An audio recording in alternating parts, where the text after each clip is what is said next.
Can certain hairstyles or treatments cause hair loss, like tight ponytails, extensions, dyeing, etc.? For men and women that use braids, ponytails, cornrows, or even extensions, we just have to be careful about the long-term ramifications. We're not saying that every person that uses one of these hair care practices will have hair loss, but there is a form of hair loss called traction alopecia, and there's two different stages.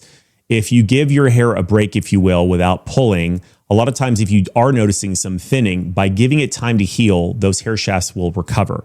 But if you're constantly using a certain hair care practice that pulls the hairs pretty tightly, eventually it can disrupt those seeds and lead to complete baldness. The reason why is in the name, traction. If we have a lot of traction or a lot of pulling, it puts a lot of intensity on the actual hair shaft and hair seeds at the same time.